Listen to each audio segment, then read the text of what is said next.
Welcome to Small Business, Big Network, the podcast for small business owners who want big results from their networking. I'm Liz Drury, a freelance voiceover artist who knows that if you're not working, then networking could help. Amy Atkinson is a marketing expert and founder of the Femtrepreneur. In her opinion, networking should be part of your marketing strategy. Thank you very much for being my guest on the podcast today, Amy. My pleasure. I'm so happy to be here. Now, your business is all about marketing and helping small businesses to grow, but what was it that attracted you to marketing and how long have you been working in marketing? Oh gosh, I have been in marketing for 14 years now. So I actually studied fashion design Okay. at university. So very, very different to, well, someone might think that it's very, very different to what I do now. And to be quite honest, I loved the creativity side of being in fashion and drawing and coming up with ideas and thinking outside of the box. But I didn't enjoy the money side of it. So this is just true transparency. I had to work for free for years to be successful or to make a name for myself. Yeah. And that really wasn't the path for me, nor could I afford to do that. No. So I did actually get an internship where I was paid £30 a day. And I was really pleased with that, but it was just, again, it's not enough to live in London on £30 a Gosh, day. And no. I just couldn't keep it up, really. So with that internship, I'm one of those people that I won't give up. So I finished it, but I couldn't sustain staying in that industry, basically. So I went from fashion to finance, completely different, and was working for a company called BlackRock in their events and marketing team. I kind of did little bits. It was an internship, but so I did lots of different things in all different departments, but ended up doing sponsorship, partnership marketing with them, and I absolutely loved it. And that is really where my marketing career began. And we'll fast forward because no one needs to hear about my CV. But I ended up at BT. Everyone's heard of BT, and big companies like that, it's part of their norm really every year to make redundancies. And my whole team, there were 30 of us, we were part of the redundancy pool, I like to say. And as you can imagine, if anyone else has been in that position, it's not a nice place to be, not only because obviously you're there and you've got to deal with it, but everyone else is there with you, and it can be a bit of a toxic environment to be in. And I just decided, right, I need to find myself. Well, actually what went through my mind was, I'm desperate to start my own thing, but I didn't feel like I knew enough people. I didn't know enough things. I didn't feel like I'd had a long enough career in marketing. I just really doubted myself. So I went and applied for other jobs, got offered a job, and in that same conversation where the guy offered me the job, he basically said, you know, for your age, you're commanding a really high salary. And I was completely knocked for six because I didn't put anything different to what I had been earning the last 2 years on my application form. So it kind of made me think, well, hold on a second. You've just offered me the job and you've offered me the salary that I've put down on my application form. And now you're second guessing my ability. And I just thought, I'm going from one toxic environment to another. And I just didn't want to do that. I didn't want someone else to put value on what I know that I could deliver.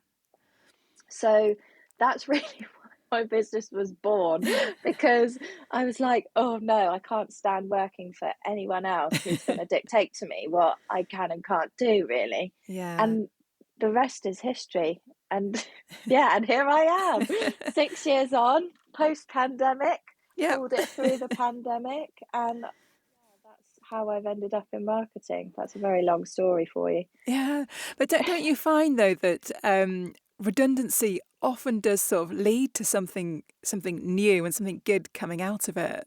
Oh, definitely. I say this actually when I talk about my business story. I don't talk about the rest of my background, but when I talk about my business story, for example, sorry if you were coming on to this, No. but when I started, I was really happy with where I got to pre-pandemic. I felt like I was successful. I was meeting the money that I wanted to achieve. I had the life that I wanted to live. And I was quite literally on the Maldives on honeymoon, sunning myself when I got my first email from one of my clients saying, can we put our contract on pause? I don't know where my business is going to be. We need to I just need to take stock of everything that's going on. And me being me, I'm not the sort of person that would say no to that. I was like, Yeah. yes, of course, absolutely. But then I was like, oh my goodness, what am I going to come home to? Yeah. And then literally 48 hours later, within those 48 hours, I completely lost every single one of my clients. So Yeah. I literally went away thinking, yeah, I've got a business. I'm really happy. I'm so excited as to where I am and what my future holds. And coming back and having to think, oh my gosh, what on earth has happened? Yeah. I've literally got nothing. But in the same way that, we're talking about redundancy and good things come from redundancy, I actually truly believe that about COVID-19. And don't get me wrong, at the time I was freaking out. Yeah. I went into panic mode. I really didn't know what to do. But what I did do was get on the phone to those clients that had cancelled and really understood what they needed. And where these people used to have no time because they were busy doing their thing, Yeah. they now had the gift of time, but they had no idea how to continue marketing themselves Yeah. during this pandemic, whereby people still need to know about you, because when we come out of the pandemic and Yep. we are able to buy toilet roll again Yep. and rice is back on the shelves, they're going to need to go and do their thing again. So that's at that point they can earn the money and then they can pay someone again. But otherwise, if they're not talking about themselves and marketing themselves in that period, however long it may be, because at the time we didn't know,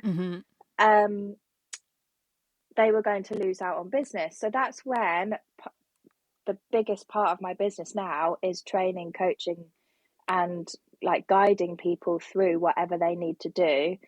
And I'm so grateful for the pandemic, because that wouldn't be a thing anymore. I would still be just doing social media for people with my team. And that now is probably only a third of my business, whereas 2/3 of it is the other side. So I just would not be where I am today if it wasn't for that. So, yeah, I think so many people did just sort of stop marketing during the pandemic because, my work is connected to people's marketing. I voice a lot of people's promotional videos, for example, and that all Yeah. just kind of dried up.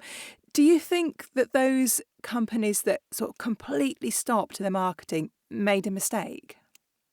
Yes. In short, I really do, because at that point in time, we all had time to not only be with our friends and family, or not friends anymore, but our family Yeah. that were living with living with us. We were online. We were, I don't know, what was it called? House partying or playing games via Zoom or schooling on Teams. Everyone was then online. So if you're not being part of that movement, if you like, if you're not there and showing up, people are going to forget about you. Yeah. And I say this from a small business perspective. Obviously, the big businesses, while they got affected, we all did. The big businesses have still got their brand heritage behind them, whereas Yes. small businesses, we don't have that gift Yeah. yet. Yeah. So, I imagine if their business hadn't folded during that time, that it would have taken them longer to get up and running had they not done the marketing whilst everyone was at home. Yeah. And so what kind of marketing did you start to do for people when they were ready to do it again? And was it different to what you'd done before the pandemic? So funnily enough, it wasn't.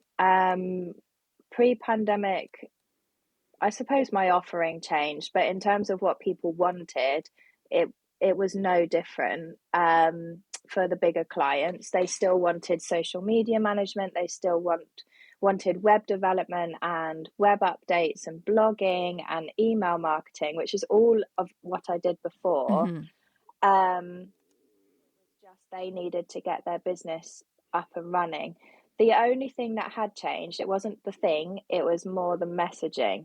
Mm-hmm. So during the pandemic, we all, certainly as a UK nation, I can't speak for the world, but certainly as a UK nation, I felt as though everyone really valued spending time with their family. Mm-hmm. So messaging became even more important to be about pulling on heartstrings and really understanding how people feel and think. Yeah. And that's been something I've been training on for a long time now, Yeah. but not a lot of businesses or brands knew or did that. Whereas you might see that cropping up quite a bit now. Like if you think about the Christmas campaigns, they're becoming more and more emotive. Yeah. Sainsbury's and John Lewis started Yes. it a long time ago, but every brand is now on that. Yeah. Quite literally, every brand is now not necessarily putting product placement in anymore. They're talking about people's feelings, their emotions, what they're doing this Christmas. It's all about that, as opposed to, oh, look at this ham and buy this ham, Mm. or this is the latest kids' toy and it's fantastic. Mm. Yeah. Now, I know that a lot of your clients are the smaller businesses. What was it that made you want to work with small businesses particularly? Having come from big businesses, so I've already named a couple, but they were all that kind of caliber. Um, you were an individual in a big pond working towards this machine of putting money. So this is very crude of me to say, but putting money in the shareholders' pockets. Mm. And I I did love what I did, but what I really wanted to do was start to make an impact when I absolutely knew I could on the Mm. people who it matters to, if that makes Yes. sense. Yes. Yeah. So small to medium sized businesses, they're the ones or individuals that are often up at night thinking, I've got either staff to pay or I've got my family to look after. And I need my digital marketing to get me that return on investment. And when Mm. I was working so hard for a big company or several big companies that actually it did matter to, of course it did, but it mattered that they were getting more and more in their pocket as opposed to they have to live. Yes. Yeah. And that it was more of a passion point for me where I almost wanted to challenge myself to do that. Yeah. And what types of businesses are your clients? Are they from a particular sector, or is it a really broad range? It is a broad range, but what I would say is they're all service-based businesses. Mm-hmm. Um, I haven't got any product-based businesses and haven't done for a long time now. And that's not because I don't and I can't. It's just that that's seeming to be what's coming through at the Mm. moment. So I've got a couple of businesses in the wedding industry. I've got a couple of businesses in the hospitality industry.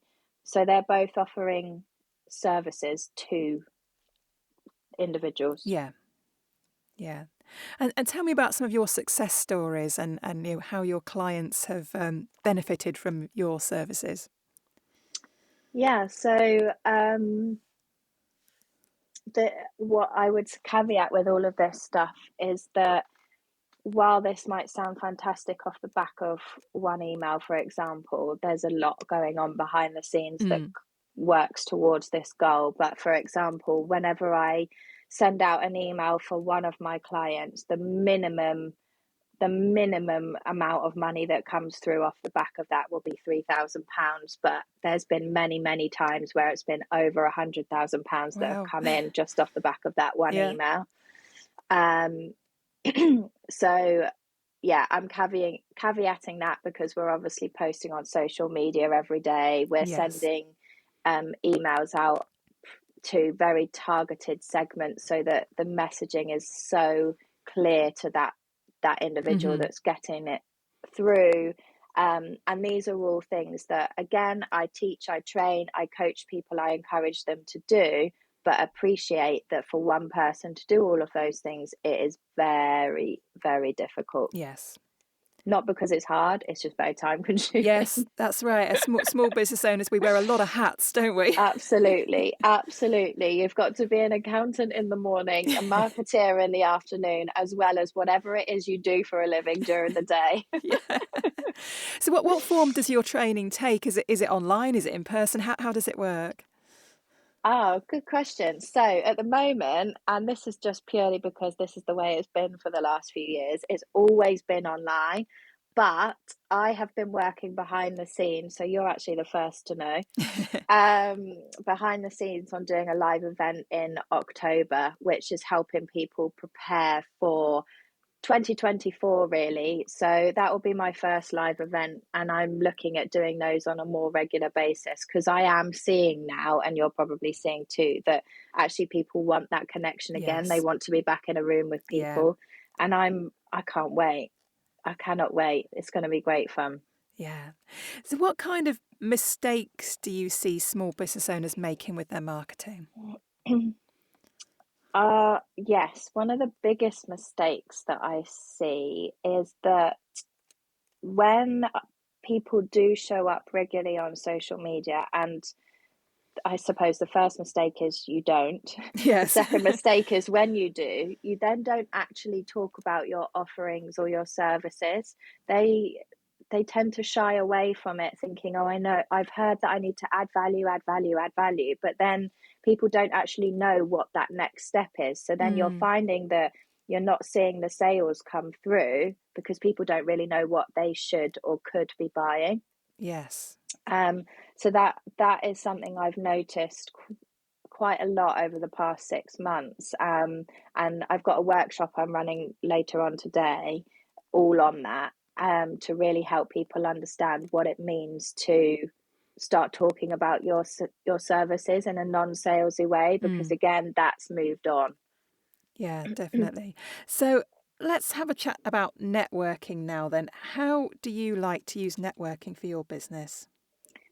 Networking was what helped me grow my business in the first place. I think networking is so important to growing your business. And whether it's on social media and you're networking online effectively, or you're in a room with individuals, people buy from people because they know, like, and trust them. Mm-hmm.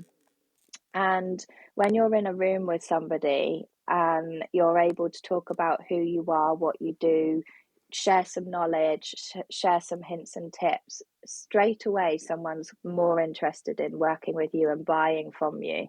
And this is the sort of thing that you should be putting on social media as well, and almost thinking as though social media is another networking platform or another networking tool for you.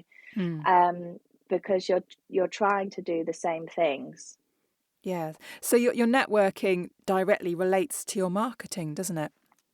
Oh yes, absolutely. So it's almost like one part of your marketing strategy. And if you feel as though, I don't know, you've got £1,000 to spend on marketing and 600, 700 of it, I don't know what the cost of different networking Mm-hmm. groups are at the moment, but if 600, 700 has gone on an annual membership with one networking group, perhaps you've then got a little bit more budget to spend elsewhere on advertising through Facebook or Instagram. It very much depends on where your ideal customer Mm. is.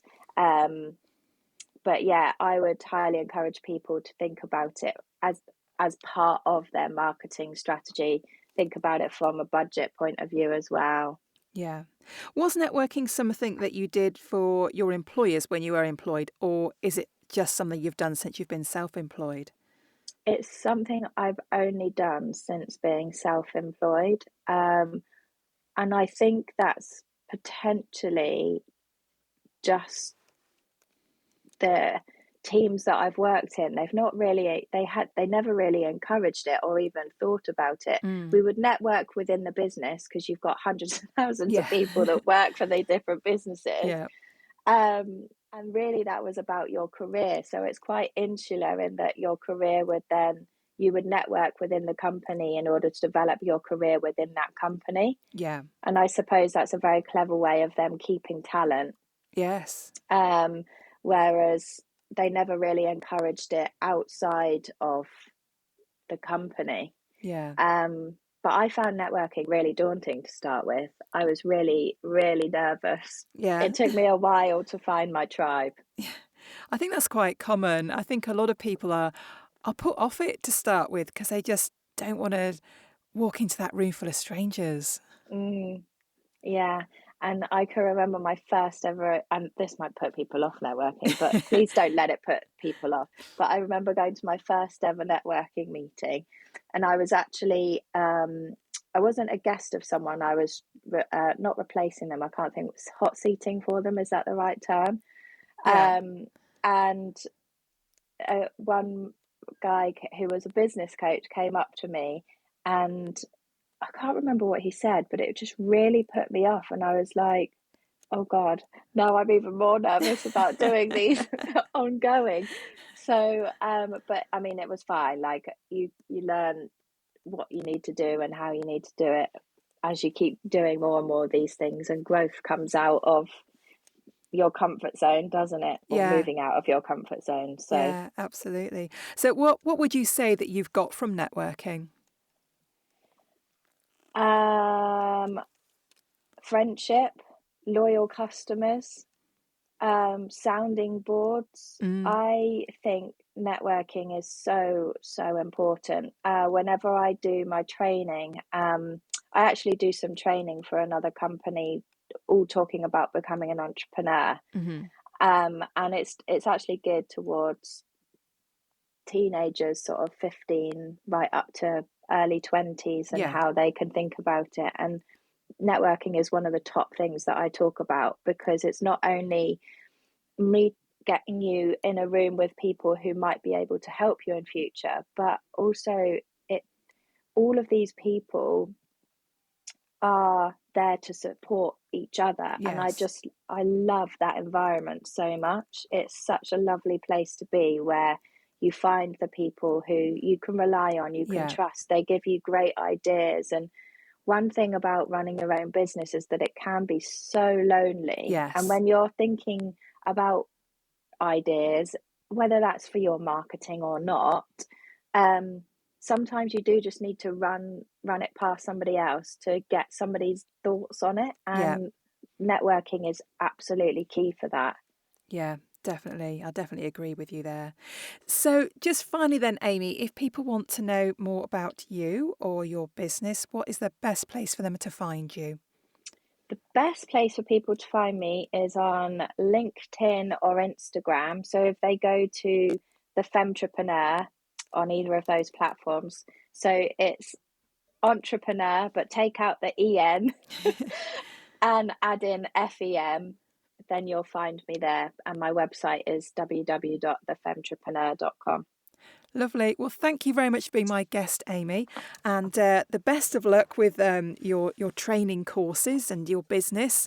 And thank you so much. It sounds like you're having a really good time since the pandemic, and things are starting to go your way again.